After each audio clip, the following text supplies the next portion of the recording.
Kagaya nga po ng napag-usapan natin, kailangan ng Clippers na manalo ng 2 beses sa play-in tournament bago makapasok sa playoffs ng Western Conference. Buti na lang at magkakaroon sila kahit papano ng home court advantage sa first round ng play-in laban sa Golden State. Magagamit nila ito para makakuha ng momentum at umabante sa second round, kung saan makakalaban dito sa isang road game ang matatalo sa pagitan ng Blazers at ng Phoenix Suns. Sa madaling salita, maraming pagdaraanan ng Clippers bago makapasok sa playoffs. Pero ayon sa naging pahayag ni Kawhi Leonard sa interview, pinangako nga nito sa kanilang mga fans na papasok ang Clippers sa playoffs ng West. Ilalabas nga niya dito ang 100% na effort para lamang maipanalo ang mga natitirang laro sa play-in tournament at magsisimula na nga ito ngayong linggo.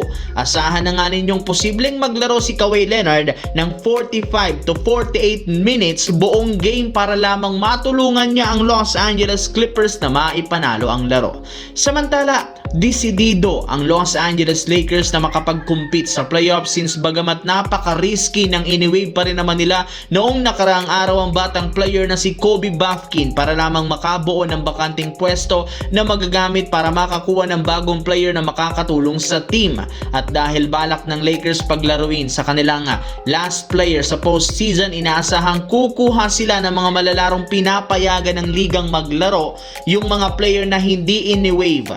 At dahil kulang ang Lakers ng player sa backcourt, expected na isang gwardya ang kanilang kukunin katulad ng kanilang dating player na si Spencer Dinwiddie. Ayon sa ilang mga analyst, kahit man hindi nakapaglaro si Dinwiddie sa NBA ngayong season, pinapayagan pa rin siya ng ligang makapaglaro sa playoffs. Para nga sa mga hindi dyan nakakaalam, huli nga po ito nakapaglaro sa EuroLeague simula nang mawala siya sa liga, at willing pa rin naman itong bumalik sa Lakers para tulungan si LeBron James habang wala pa sina LeBron o wala pa sina Luka Doncic at Austin Reeves sa kanilang lineup. Sa kabilang banda, alam naman nga ninyong magdedepende sa mangyayari sa Denver Nuggets ang last day ng regular season, kung saan o kung sino ang maglalaban sa first round ng West playoffs.